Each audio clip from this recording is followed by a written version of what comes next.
In today's video, we're going to talk about figuring out the promises that your story will be making for the audience. Hey, my fellow screenwriter enthusiasts, it's Paul from Small Town Movie Critic. If you're new to the channel, we're all about helping you write that kick-ass screenplay by giving you tips, tools, inspiration, and of course, product reviews. If you feel like this is the type of content that would be good for helping you with your screenwriting endeavors, feel free to hit the subscribe button below.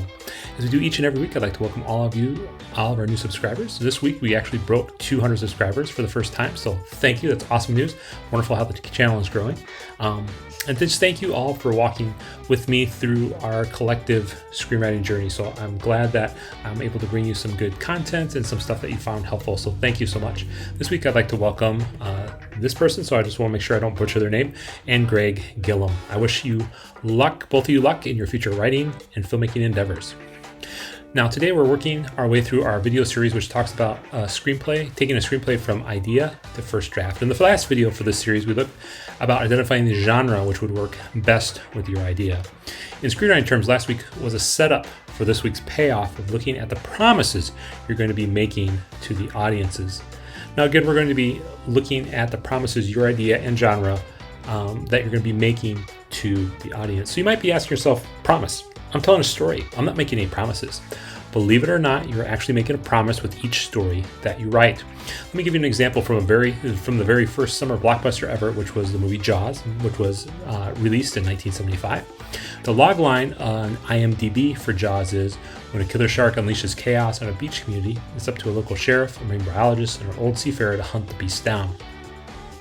When we look at the logline, or a brief sentence of what the movie is about, there are some promises that we're expecting. The first one is that there's going to be a shark.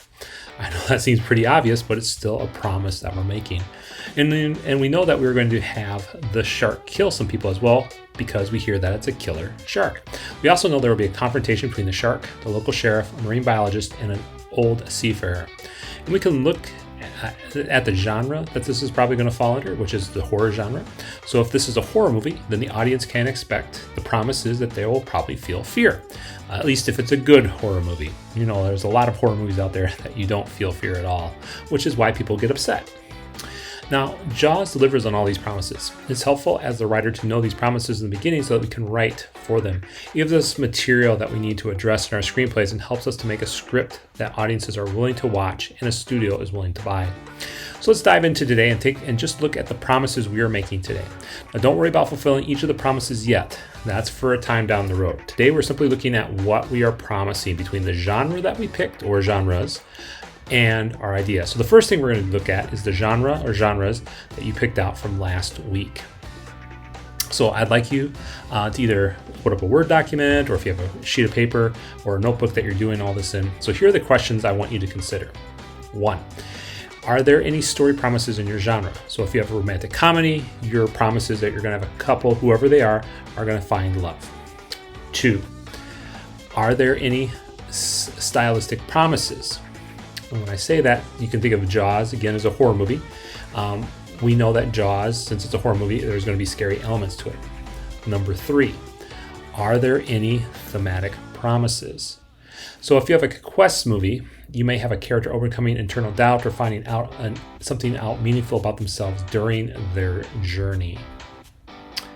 Number 4, what are the emotional promises? So if you have a comedy, you're going to what? Laugh, right? Or if you have a tearjerker, again, you're going to cry. So that's the emotional promise of watching those type of movies.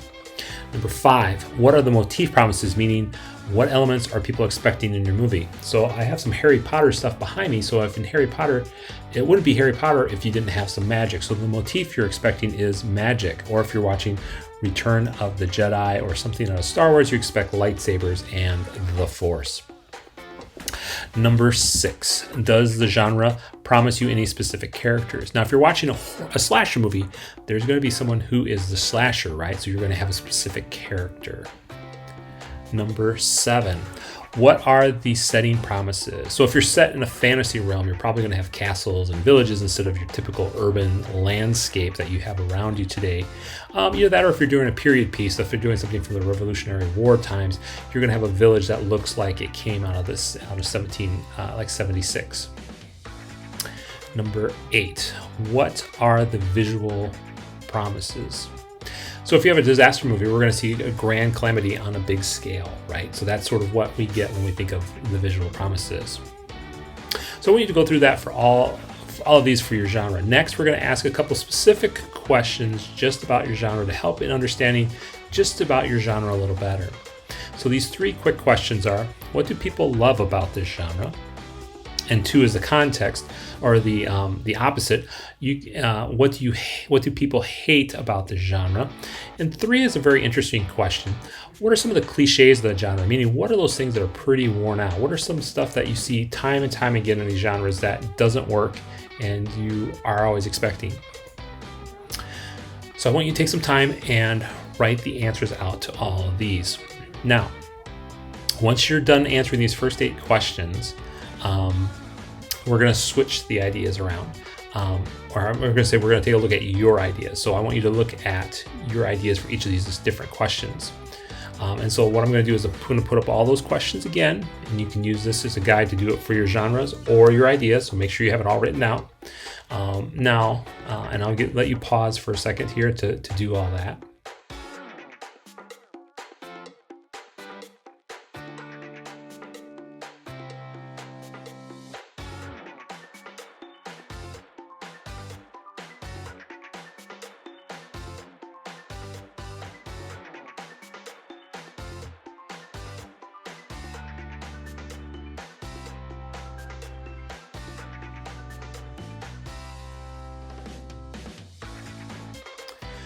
So when you come back, what you do is I want you to take a look at the stuff that you wrote that is common between your idea as well as the genre.